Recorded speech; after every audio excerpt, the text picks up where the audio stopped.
Hi guys, hope you're having a great day today up to now. Today we're going to jump straight in with two products from Worx.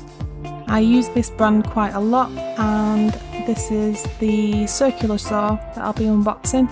This is the exact track model, which basically means you can use a straight edge of any kind so that you can use that as a guide to your keeping on track. That's why it's called the exact track. Just showing you some information on the box and how it actually works with the pictures.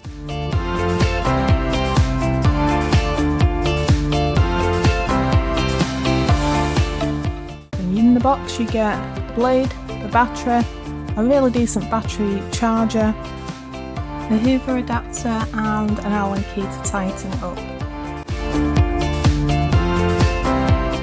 So this is part of the PowerShare series, where you can use the actual battery on all the products.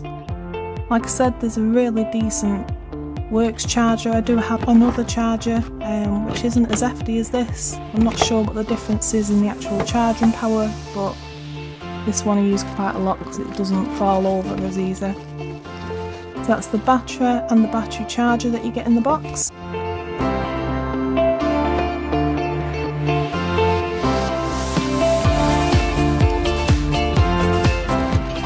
Yep, bit of a struggle to get it out of there, so decided to take it out.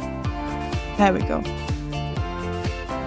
So that's just straight out of the box, and what else you get in the box?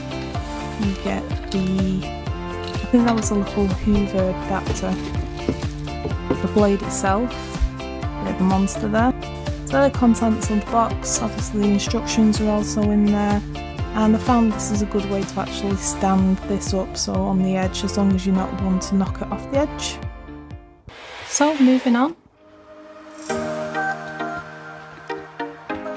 In this next box we'll be looking at is something I've used quite a lot, especially with the kitchen makeover and the dining room makeover. Please check out those links, which will be coming up in a few weeks. So I purchased quite a lot of Worx tools a few months after my husband left the house because he took all the power tools with him, and I wanted to make the house my own.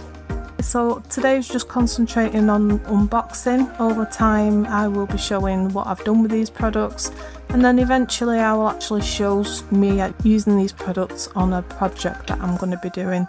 I just need the right camera set up, but that will be coming, so keep an eye on what links are going to be coming up. The next week or so I'm going to be posting one of the room makeovers which I have used these products on, and then over time, like I said, I will be showing me using these products as and when I get my filming set up in the garage.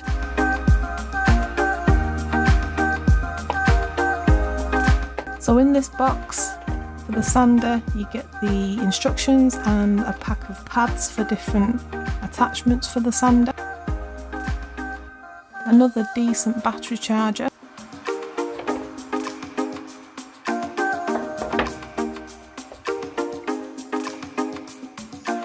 That's what you attach to the back of the sander, so you can plug it into a Hoover so you can suck all the sawdust up as you're actually sanding. That's a protector plate for the bottom of the square sander. That's your more detailed sander. I'm not exactly sure what they call these, it looks like a mouse kind of shape. And then we get a couple of detailed sanders, just slightly out of shot there, sorry guys. So you get the finger sanders, and all these come with the pads that you need to put on for the sanding, and they just attach by Velcro. Very, very easy to do.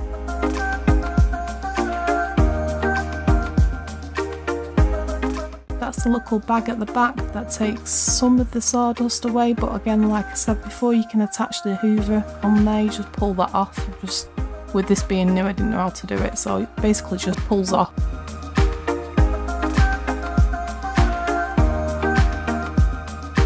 Battery comes off quite easy, as it does with all these PowerShare. This is a nice hard case to keep it all in, to keep it all nice and neat, so you know everything fits in there, plus a couple of extra pads.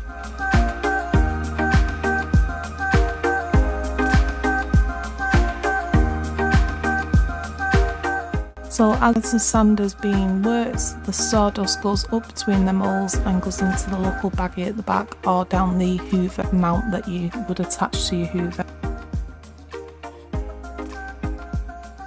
It's different speeds which are done by the dial at the side. That is to basically undo and redo the tightness of the attachment at the bottom. So depending on what shape sander that you want, you use that to unscrew and then the bottom plate comes off and you can change it around to have the circular sander, the detailed sander, whatever it is that you want to have on the bottom of there. And then just underneath the circle sander you get some pads as well. And again, they just attach to the bottom. The holes are already pre-plunged so that there's no loss of suction for the sawdust to go up. Okay, if you've got any questions, post them in the comments. I'll do my best to help you with them. And I will see you on the next video. Thanks for watching, everybody. Bye!